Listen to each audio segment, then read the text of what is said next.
Terima kasih pemirsa, Anda kembali menyaksikan Newsline dan kita lanjutkan ke informasi dari dunia ekonomi dan bisnis. Pemirsa, Menko Bidang Perekonomian Erlangga Hartarto menanggapi defisit APBN yang nyaris menyentuh batas aman. Menurutnya dalam kondisi tersebut kepercayaan investor masih terjaga. Dan informasi selengkapnya tunggu apa lagi bersama Kata Oma. Gabus Kata Oma, baru jagung bakar mentega. Jagung bakarnya nendang, menteganya meleleh di mulut. Rasakan kasih sayang Oma di kerenyahannya.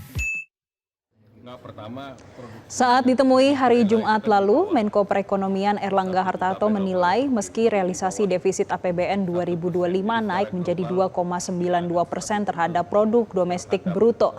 Hal tersebut tidak mempengaruhi kepercayaan investor terhadap kondisi perekonomian Indonesia. Menurut Erlangga, posisi defisit tersebut masih tergolong aman karena berada di bawah batas maksimal 3% sebagaimana ditetapkan undang-undang terkait keuangan negara. Itu di antara kuartal-kuartal sebelumnya itu nggak ada masalah, kan tahun kemarin udah ditutup dan defisitnya masih aman, masih di bawah 3%. Kan mepet tuh Pak, Tapi kan melebar jauh tuh Pak. Ya kan tentu kita lihat juga penerimaan kita kan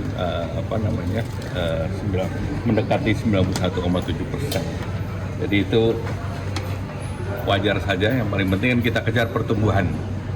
Nah, pertumbuhan kan kaitannya direct terhadap employment, penciptaan lapangan kerja.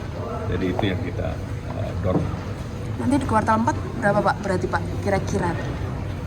Kita lihat, tetapi pertumbuhan di kuartal 4 itu di antara kuartal-kuartal sebelumnya tumbuh bisa menjadi yang tertinggi. Sehingga mungkin secara keseluruhan target daripada APBN untuk pertumbuhan bisa mendekati.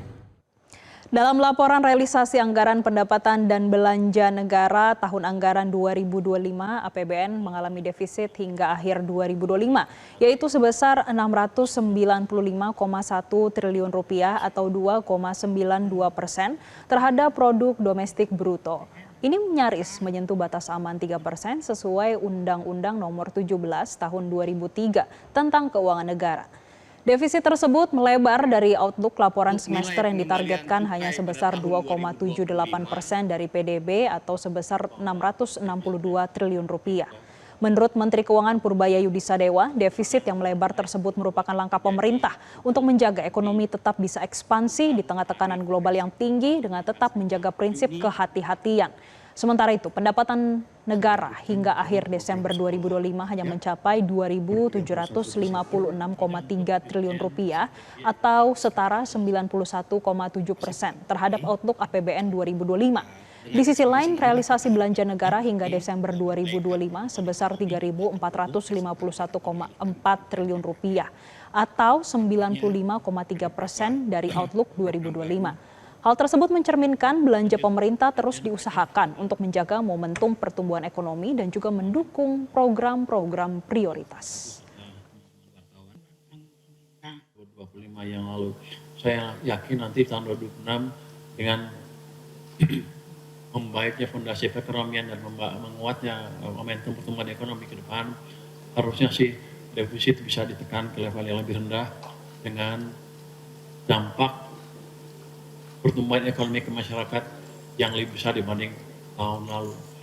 Tahun ini kita asumsikan pertumbuhan ekonominya 54%, tapi kita akan coba tekan ke level yang lebih tinggi lagi. Download Metro TV Extend sekarang.